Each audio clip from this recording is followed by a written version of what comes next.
what are your tips on being able to managing your emotions during that time? Yeah, really two real simple ones. Breathing and process. So what I mean when I say process is is the activities you have to do. Because when we talk about the difference between playing well and not playing super well, we really have to break it down to what you're actually doing on the ice. The idea of consistency, for example. We spent a lot of time managing traffic. Well, if we manage traffic successfully, it's likely that we went through a proper process. I'll use the exact same example. We were quick to position, we looked high to the near side, we were tight to the player, we center shifted through traffic. If we do that process consistently, we'll have a really good consistent outcome when it comes to managing traffic. And when we think of your activities on the ice, what separates you performing well from not performing well is it's generally how you're making saves and how you're going through that save process.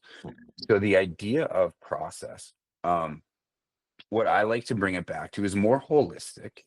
When I say holistic, we want to think of things that we are going to do in every single situation. And a lot of times it's the same thing for every goalie. You guys have trained with us for a long time.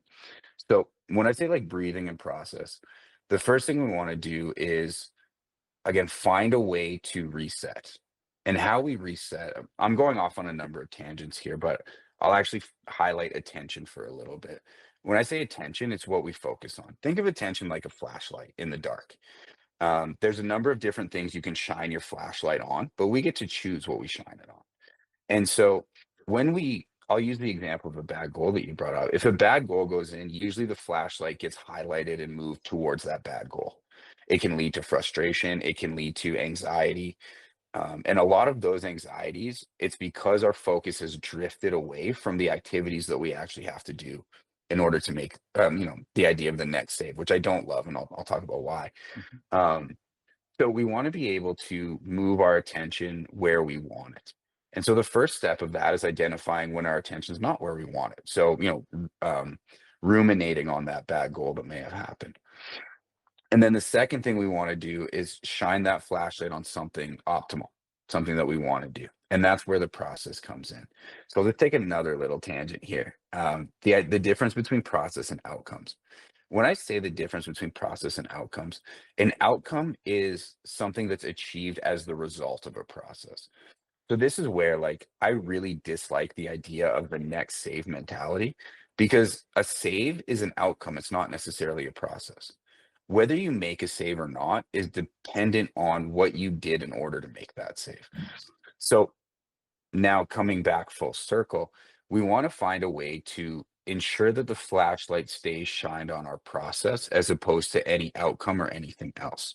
Now, when I say process for you guys, the cues that we use, and this is built into self-talk a little bit, is quick to position, um, forward and aggressive into saves, patient and on angle. You're welcome. So thank you. See ya, Easton. Yeah.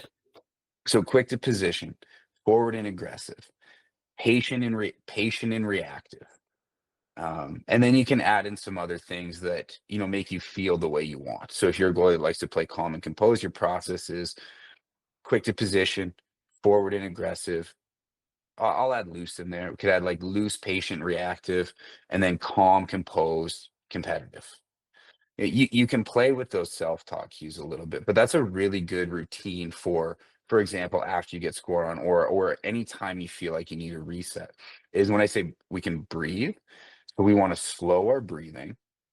Generally, the tempo that I like to use is a 7-second inhale, a 1-second hold, and an 8-second exhale. So it's a very long breath.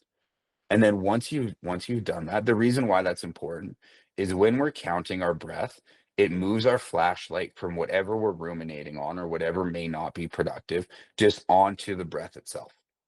Our flashlight is being reset to focus on our body. And then from there, we move the flashlight to the activities that we have to do, the actions we have to take to make safe. I mean, so that's a really simple centering, like recentering, breathing, and self-talk routine that I use with a lot of guys for in between whistles, in between periods when we get scored on. No, that's awesome. I think that's great. Before we move on to videos, is there any questions that you guys may have in the chat?